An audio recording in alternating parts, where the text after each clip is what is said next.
Hello, good evening सभी को। कल हमने पूरा पाषाण काल के तीनों कालखंड को देख लिया था।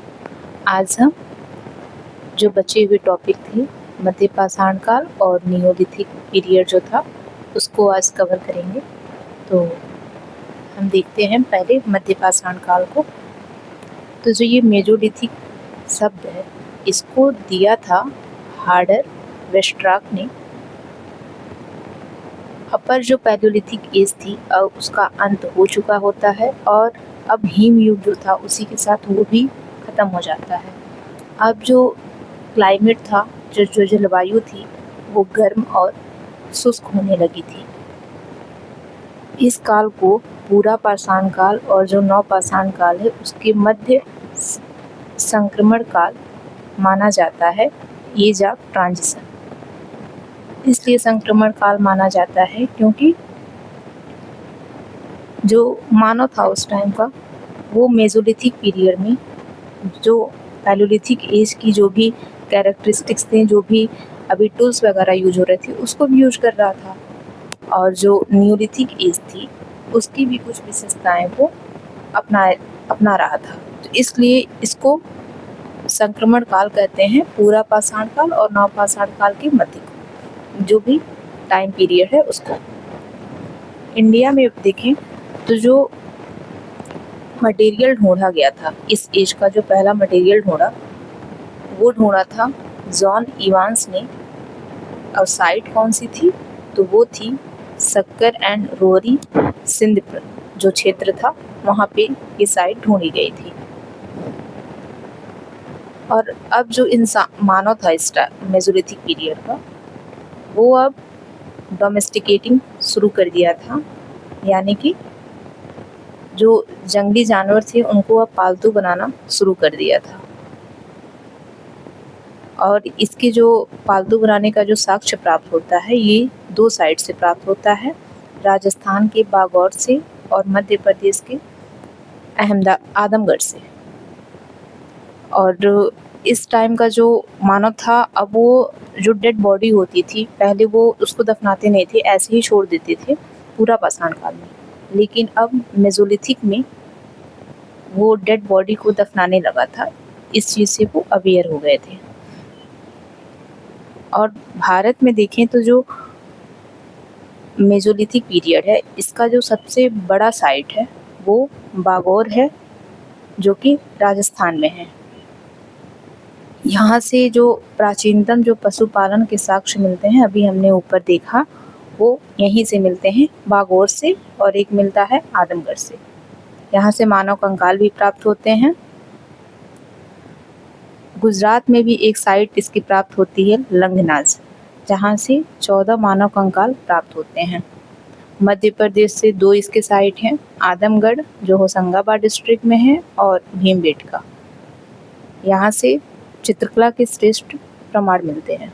यूपी में देखें तो 2 साइट्स हैं मेसोलिथिक की, एक है लेखिया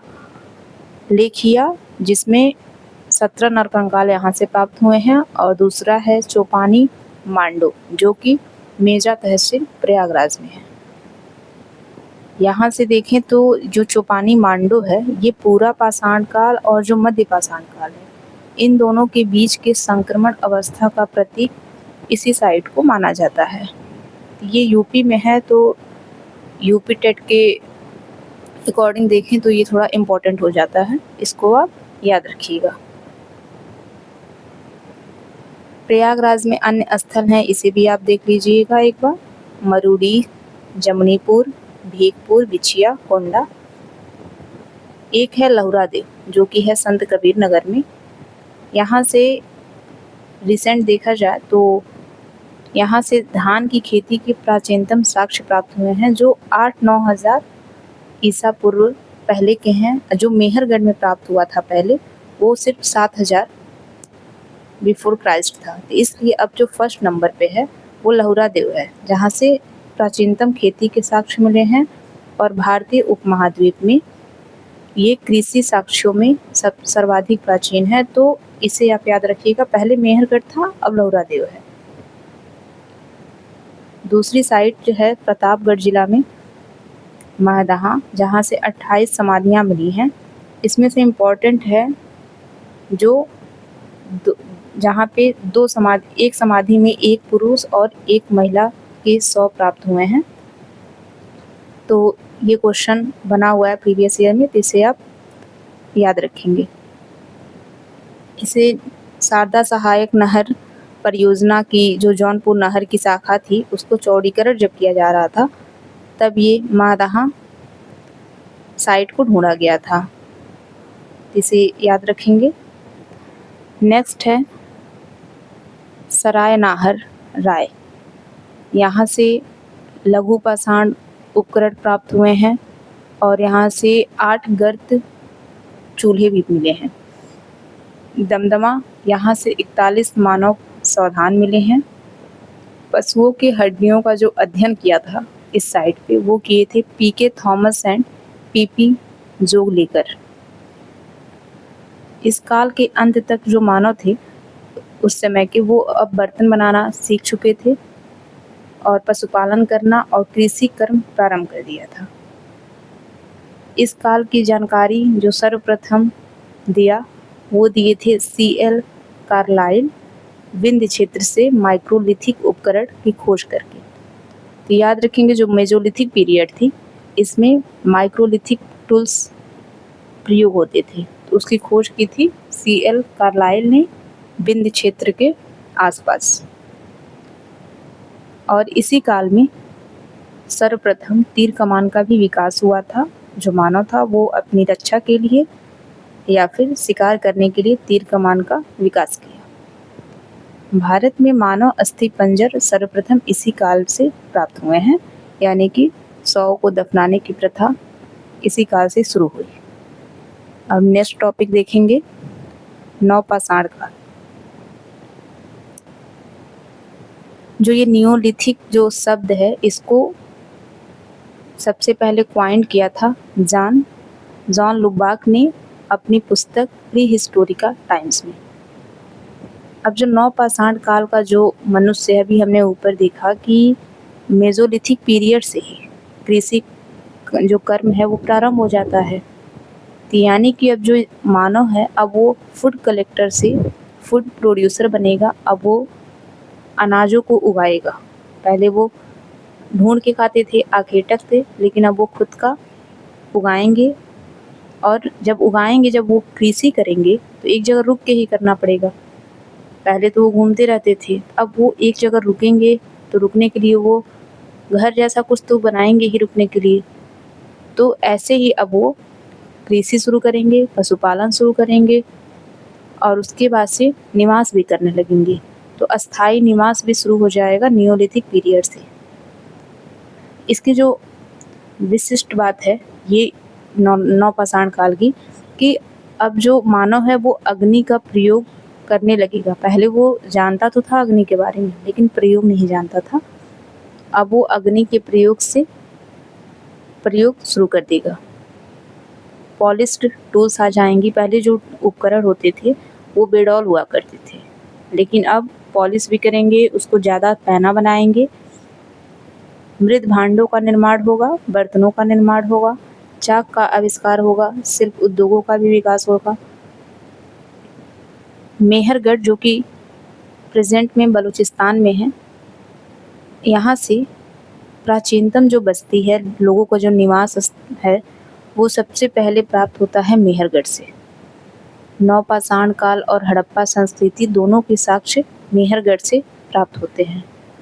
जो प्राचीनतम अस्थाई मानव जीवन के साक्ष्य हैं, यानी कि उनकी बस्ती का प्राचीनतम साक्ष्य वो मेहरगढ़ से ही प्राप्त होता है। और इन लोगों ने सबसे पहले किस फसल को उगाया था, तो वो था जौ अनाज का उत्पादन किया और उसका उपभोग सर्वप्रथम किया। भारतीय उपमहाद्वीप में देखें, जब ये लोग कृषि की तरफ बढ़े, कृषि करने के लिए, तो टूल्स भी बनाए होंगे उस तरह का कृषि करने के लिए। तो हंसिया इन लोगों ने बनाया। तो हंसिया का भी जो प्रयोग है वो सर्वप्रथम मेहरगढ़ से ही प्राप्त होता है। बुर्ज होम जो कि कश्मीर में है, यहाँ से गर्द आवास गड्ढे वाले घर प्राप्त होते हैं, जो और फिर मनुष्य के साथ पालतू कुत्ते दफनाने की जो प्रथा थी, इसके जो साक्ष्य मिले वो भी कश्मीर के बुर्ज होम से ही प्राप्त हुए हैं। ये भी प्रीवियस ईयर में बना हुआ क्वेश्चन है ये, जिसे आप देख लेंगे कि कहाँ पे पालतू कुत्ते और मनुष्य एक साथ दफनाए गए थे, इसके साक्ष्य कहाँ से मिले थे? बुर्ज होम से। गूफर काल, ये एक दूसरी साइट है कश्मीर की, जिसका शाब्दिक अर्थ है कुम्हार की गुहा। सिलबट्टे एवं हड्डी से बनी सुइयां यहाँ से प्राप्त हुई हैं और अनाज पीसने और वस्त्र सीने की जो विद्या से भी ये लोग परिचित थे, इससे ये पता चलता है। भारत में जो पहला नियोलिथिक जो उपकरण था, जो टूल था, वो प्राप्त हुआ था कर्नाटक के लिंग सुगूर से और इसको ढूंढा था एच.एम. कृष्णा ने। और यूपी में देखें तो जो पहला नियोलिथिक उपकरण था वो ढूंढा था ले मसूरी ने। मानव सभ्यता के इतिहास में एक क्रांति के रूप में माना जाता है किसको? कृषि कार्य का जो प्रारंभ है ये एक क्रांति के रूप में माना जाता है। और अभी हमने देखा था संत कबीर नगर वाला, तो इसे याद रखेंगे। तो जो अब कृषि के जो प्राचीनतम साक्ष्य हैं ये लौरा देव बन चुका है, मेहरगढ़ नहीं है। पैयमपल्ली जो ये साइट है जो नियोलिथिक की है, ये तमिलनाडु में है। तो ये टॉपिक यहीं ख़त्म होता है। अगर आपको वीडियो अच्छी लगी हो तो प्लीज़ चैनल को सब्सक्राइब करें और वीडियो को लाइक करें। Thank you.